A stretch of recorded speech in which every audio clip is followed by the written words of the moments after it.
Bonjour Satya. Bonjour Claire. Tu es enseignante et formatrice de yoga au sein de l'association Mandala Home Yoga. Oui. Peux-tu nous expliquer ce que tu fais dans cette association, ce que tu proposes? Oui, tout à fait.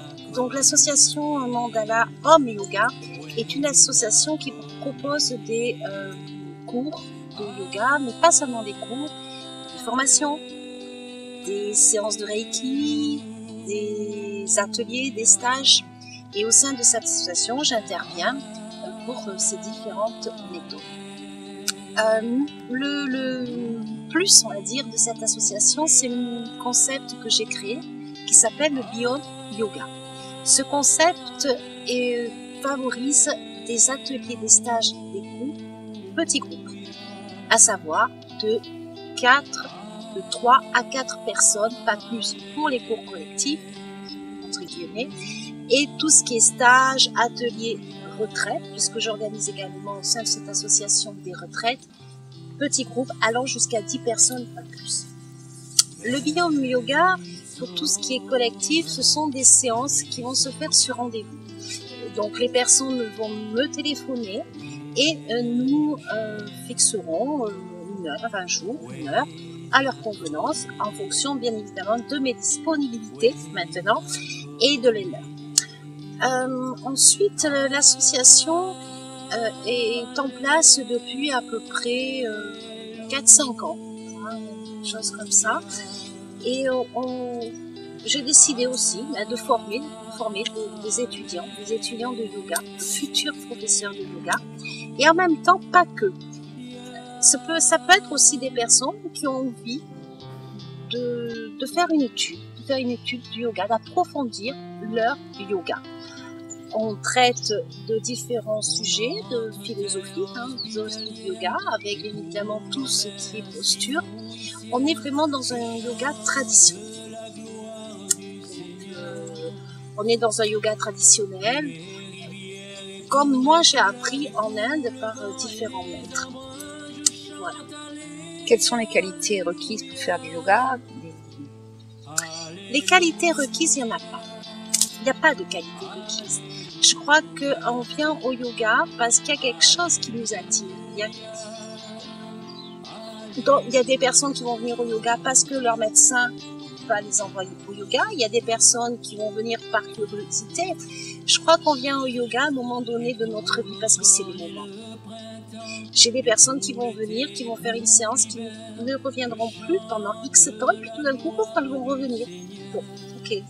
Et je crois que le yoga, c'est vraiment une recherche intérieure. C'est pas essentiellement des postures ou des asanas, c'est vraiment quelque chose d'intérieur, quelque chose qui est en nous. Vous savez, on est des éternels élèves de la vie, et la vie c'est le yoga, et le yoga c'est la vie. Donc ça va nous apprendre plein de choses sur nous-mêmes. Est-ce que tu veux savoir d'autres choses, Claire? Qu'est-ce qui t'interpelle dans le yoga? Les postures. Les postures. C'est vrai qu'aujourd'hui, on voit beaucoup de postures. Vraiment la posture parfaite, avec un corps parfait, bien évidemment, tant qu'à faire. Donc, non. Le yoga, ce ne sont pas que des postures. C'est vraiment ça, dans le yoga. Le yoga, c'est un état d'esprit. C'est une philosophie de vie. Et les postures sont là que des supports. Il faut penser que les postures ont été données par les ascètes qui étaient dans leur grotte et qui ont commencé en étant en méditation, en posture de lotus, à faire quelques postures pour assouplir le corps, pour muscler le corps, et se sont rendus compte qu'elles avaient des effets très bons pour leur corps physique, donc pour leur propre santé. Ensuite est venu de grands maîtres indiens qui ont commencé à vraiment élaborer les postures en fonction du corps et ce que pouvait amener le corps dans la posture et ce que pouvait amener la posture dans le corps. Les asanas sont là pour des raisons bien particulières. Bien-être du corps. Vous savez, je dis souvent que quand tu rentres Claire dans ta maison, tu vas rentrer par l'extérieur. Bon, à moins que tu sautes, Hein. On rentre par l'extérieur dans une maison. Les asanas, c'est la même chose. On va rentrer par l'extérieur, par les postures, dans notre corps, dans notre temple intérieur et voir un petit peu qu'est-ce qui se passe à l'intérieur de nous et amener donc la méditation. Il faut penser aussi au prana, qui est la respiration. Donc, vraiment, les asanas sont là pour amener un regard intérieur plus profond. Donc, ce que nous faisons dans l'association, eh bien, c'est toutes ces méthodes pour amener vraiment les gens vers un mieux-être, vers vraiment quelque chose de se sentir bien avec eux-mêmes. Et le yoga nous amène ça, nous amène dans cette approche, dans cette démarche intérieure. Et en même temps, c'est très intéressant parce que en Occident, on est très dans la matière, donc dans le corps. Et par les asanas, on arrive à amener les gens dans leur corps intérieur, dans leur psychisme. C'est ça qui est vraiment une belle ouverture dans le yoga. C'est que nous pouvons amener par les asanas, par les postures, par un travail postural, on peut aller voir un petit peu qu'est-ce qui se passe derrière la posture. Parce que finalement, en tout cas moi, ce qui m'intéresse chez les élèves, tant chez mes élèves qui prennent des rendez-vous en cours, mais surtout aussi avec mes étudiants de yoga, c'est de savoir qu'est-ce qu'il y a derrière la posture. Parce que vous savez, moi personnellement, que tu fasses un grand écart, que tu te mettes sur la tête, ou voilà, quoi, ça ne m'impressionne pas. Par contre, ce qui m'impressionne, c'est ce grand écart, c'est se mettre sur la tête. Ça révèle quelque chose de toi. Ça révèle, hop, à un moment donné, il y a quelque chose qui a lâché. J'ai plein d'exemples. J'ai des exemples de personnes qui n'arrivaient pas à faire la chandelle et qui, à un moment donné, il y a quelque chose bon, bien évidemment, j'ai aidé cette personne, je l'ai aidée, j'étais là, et à un moment donné, ça a lâché. C'est pas seulement la chandelle, c'est simplement en elle, il y a quelque chose qui a lâché, qui a fait qu'elle a pu faire la posture de la chandelle. Vous savez, la posture de la chandelle, c'est les fesses en l'air, les jambes, bon. Vous irez voir sur Internet, maintenant on a des outils merveilleux, on tape chandelle, posture de la chandelle, et vous verrez. Donc, elle est arrivée, cette personne-là, à débloquer, il y a eu quelque chose qui s'est... Et c'est ça qui m'intéresse, moi. C'est ça. C'est de voir dans les postures les personnes évoluer. Vous leur donnez... Et puis, alors, c'est marrant parce qu'il y a des élèves, elles vont faire des postures, de la grue, du corbeau, enfin, que c'est difficile quand même. Non, mais j'arriverai pas. Ok, on va voir si tu vas pas y arriver. Une fois, deux fois, puis tout d'un coup, elles y arrivent. Elles arrivent à se mettre sur leurs bras, elles arrivent à se mettre sur... Et là, il y a... Waouh, il y a une explosion de joie. Et c'est magnifique parce qu'on ne fait pas des concours. Je ne vais pas faire un concours de fin d'année ou un spectacle de fin d'année. Mais de voir cette explosion de joie parce qu'on arrive à faire une posture. Et en fait, c'est à l'intérieur, il y a quelque chose qui a lâché. Et c'est ça qui est merveilleux. C'est ça que j'aime enseigner. Et dans mes formations, ce qui est important aussi, c'est que les personnes apprennent les textes védiques. Ça, c'est très important puisqu'il y a les Yoga Sutras de Patanjali que l'on apprend. Il y a aussi la Bhagavad Gita que l'on apprend. Il y a les Védas. Les Védas qui sont les textes philosophiques hindous. Histoire de l'humanité. Hein, donc, nous les apprenons dans la formation. Et j'aime vraiment faire beaucoup d'ateliers thérapeutiques dans mes formations. Pourquoi? Parce qu'on ne peut pas enseigner le yoga si on n'a pas fait soi-même un travail sur soi, bien évidemment. Comment pouvons-nous dire à l'autre, aux élèves, sois zen, sois bien, si nous-mêmes ou l'enseignant, une fois que le cours est terminé, il saute dans tous les sens parce qu'il est hyper excité, hyper énervé, hyper colère, il est dans sa colère, dans son mal-être.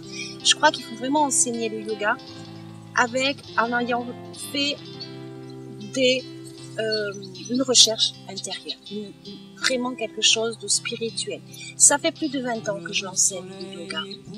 Ça fait plus de 20 ans que je suis dans des thérapies. Voilà. C'est-à-dire que je suis toujours dans des ouvertures, que je vais toujours voir ailleurs qu'est-ce qui se passe, pourquoi, moins pour moi maintenant parce que il y a quand même du travail de fait intérieur, bien qu'il y en a toujours à faire. Et en même temps, c'est pour aussi permettre aux autres de les amener sur un chemin. Sur un chemin. Je ne sais pas quel chemin ils vont prendre.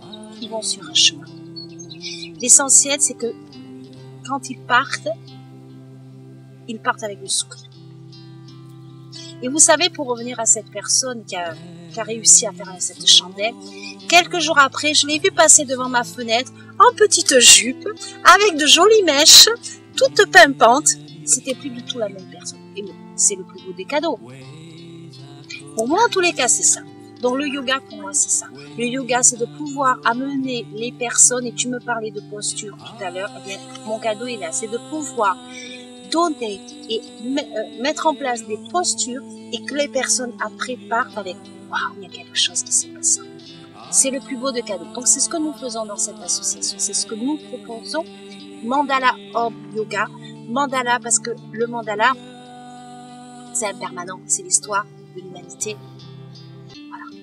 Et parce que ça tourne, c'est une roue et tout tourne, rien n'est permanent. Homme, parce que c'est le homme universel, nous sommes tous liés, reliés, et le yoga, c'est le jour, c'est de relier finalement le corps physique et le corps psychique, d'où le homme et yoga. Et je voudrais dire, avant de terminer cet entretien, je t'en remercie de m'avoir posé, à moins que tu aies d'autres questions peut-être qui te viennent et dans lesquelles tu as besoin d'un éclaircissement. Dans les ateliers, tu traites de quoi particulièrement et combien d'élèves tu... Oui. Dans les ateliers stages ou uniquement dans les ateliers... Les ateliers stages? Oui. Alors les ateliers, je fais une différence. Les ateliers, ça va durer 2 heures à peu près. Donc de 2 heures d'atelier. Et les stages, on va partir sur des journées, sur des week-ends. Les ateliers, il y a toujours un thème. Donc, où on va traiter, par exemple, le dernier, on a eu un atelier qui me vient à la bien, yoga, posture inversée. Donc, on a traité les postures inversées.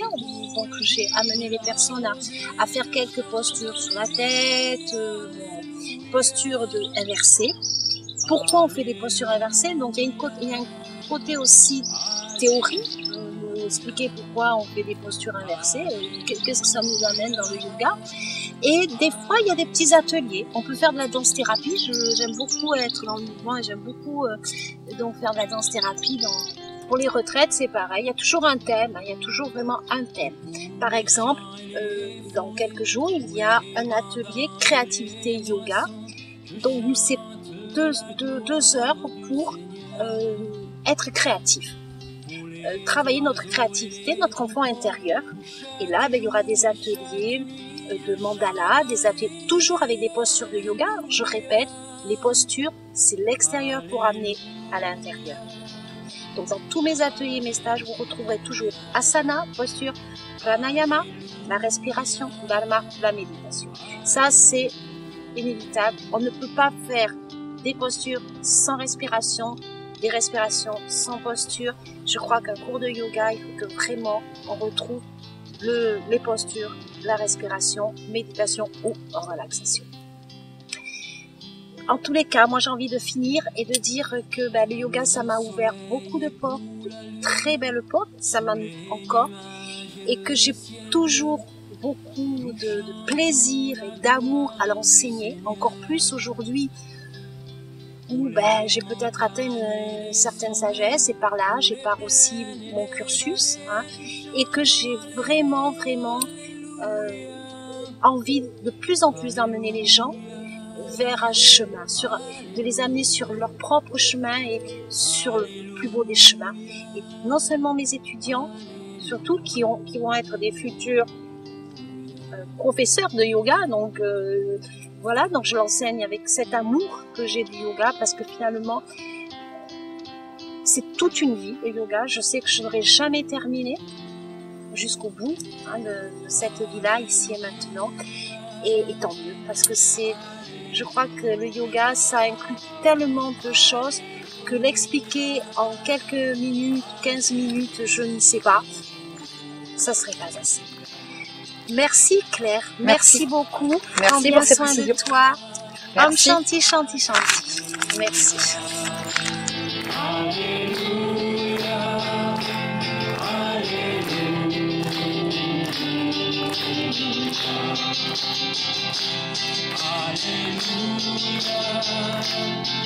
Alléluia,